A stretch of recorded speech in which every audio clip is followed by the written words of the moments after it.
आज मैं आप लोगों को वाल्मीकि रामायण महात्म्य का चौथा अध्याय सुनाती हूँ, जिसमें चैत्र मास में रामायण के पठन और श्रवण का महात्म्य, कलिक नामक व्याध और उतंक मुनि की कथा है।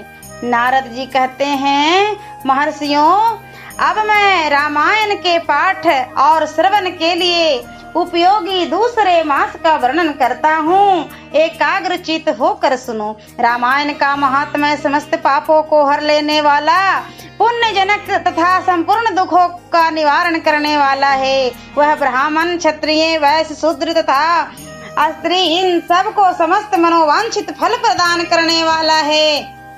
उससे सब प्रकार के व्रतों का फल भी प्राप्त होता है। वह दुःस्वप्न का नाशक, धन की प्राप्ति करने वाला तथा भोग और मोक्ष रूप प्रदान देने वाला है। अतः उसे प्रयत्न पूर्वक सुनना चाहिए। इसी विषय में विज्ञ पुरुष एक प्राचीन इतिहास का उदाहरण देते हैं। वह इतिहास अपने पाठकों और श्रोताओं के समस्त पापों का नाश करने वाला है।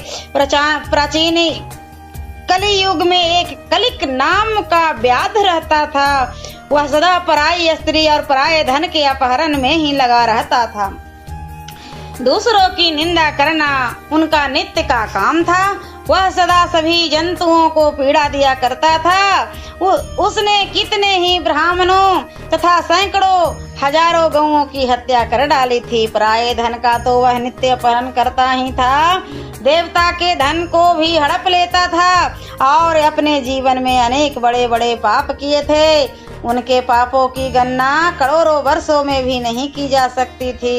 एक समय वह महापापी व्याध, जो जीव जंतुओं के लिए यमराज के समान भयंकर था, सौवीर नगर में गया। वह नगर सब प्रकार के वैभव से संपन्न था।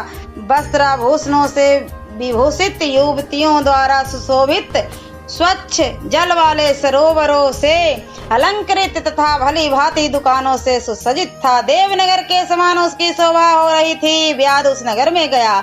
सौवीर नगर के उपवन में भगवान केशव का बड़ा ही सुंदर मंदिर था, जो सोने के अनेक कलशों से ढका हुआ था। उसे देखकर व्याध को बड़ी प्रसन्नता हुई। उसने वह निश्चय कर लिया कि मैं यहाँ से बहुत सा स्वर्ण चुरा कर ले चलूंगा। ऐसा निश्चय करके वह चोरी पर लट्टू रहने वाला व्याध श्री राम के मंदिर में गया। वहाँ उसने शांत, तत्वार्थ वेता और भगवान की आराधना में तत्पर उतंक मुनि का दर्शन किया, जो तपस्या में की निधि थे। वे अकेले ही रहते थे। उनके हृदय में सबके प्रति दया भरी थी। वे सब ओर से निःस्पृह थे।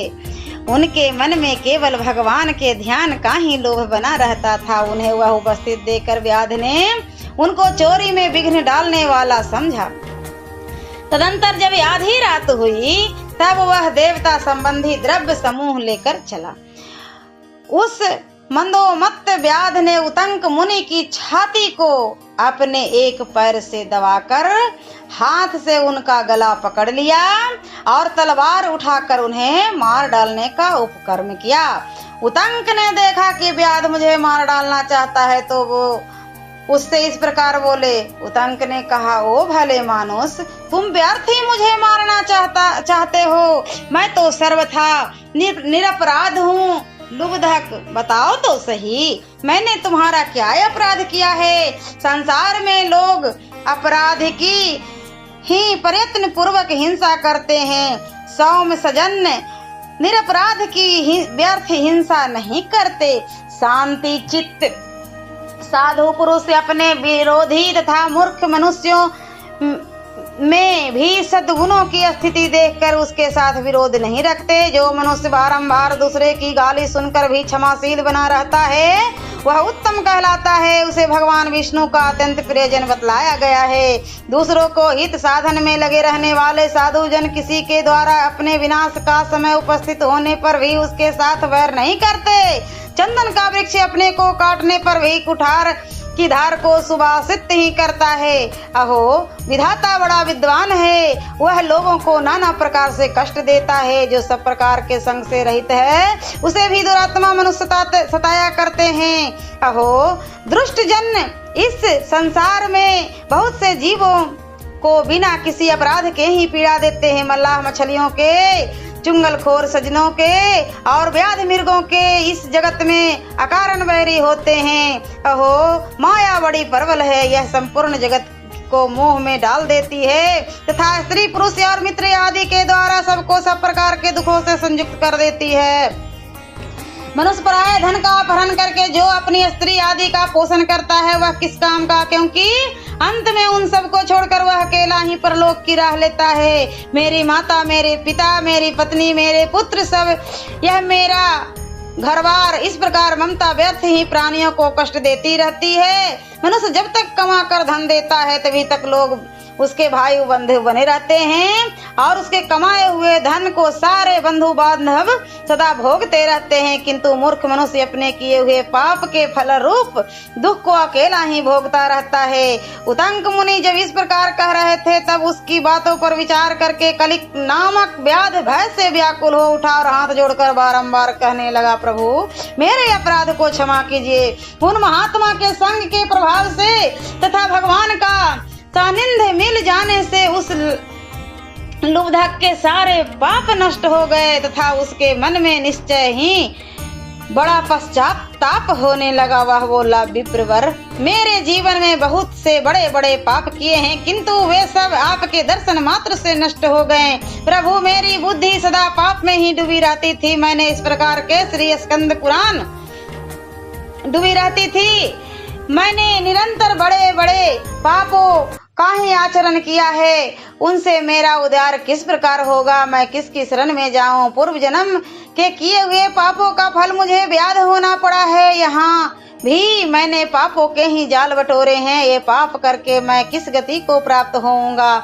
महाकामना कलिक की यह बात सुनकर ब्राह्मण उतंक इस प्रकार बोले, महामते व्याध तुम धन्य हो, तुम्हारी बुद्धि बड़ी निर्मल और उज्जवल है, क्योंकि तुम संसार संबंधी दुखों का नाश का उपाय जानना चाहते हो। चैत्र मास के शुक्ल पक्ष में तुम्हें भक्ति भाव से आदर पूर्वक रामायण की 90 कथा सुननी चाहिए। उसके श्रवण मात्र से मनुष्य समस्त पापों का छुटकारा पा जाता है। उस प्रकार कलिक व्याध के सारे पाप नष्ट हो गए। वह रामायण की कथा सुनकर तत्काल मृत्यु को प्राप्त हो गया। व्याध को धरती पर पड़ा हुआ देखकर दयालु उतंक मुनि बड़े विस्मित हुए।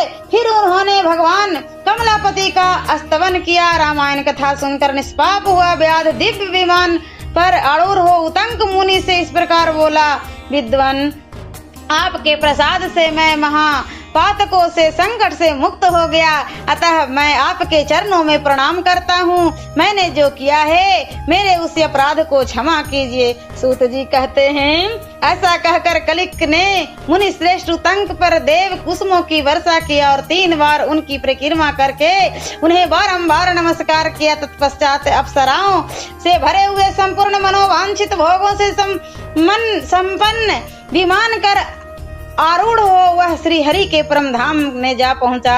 अतः विप्रवरो आप सब लोग रामायण की कथा सुने। चैत मास के शुक्ल पक्ष में प्रयत्न पूर्वक रामायण की अमृतमयी कथा का नवाह परायण अवश्य सुननी चाहिए। इसलिए रामायण सभी रीतियों में हितकर कारक है। उसके द्वारा भगवान की पूजा करने वाला पुरुष मन से जो चाहता है उसे निसंदेह प्राप्त कर लेता है। सनत कुमार, तुमने जो रामायण का महात्म्य पूछा था वह सब मैंने बता दिया। अब और क्या सुनना चाहते हो? श्यावर रामचंद्र की जय। अब रामायण महात्म्य का 5वां अध्याय मैं सुनाऊंगी अगले वीडियो में।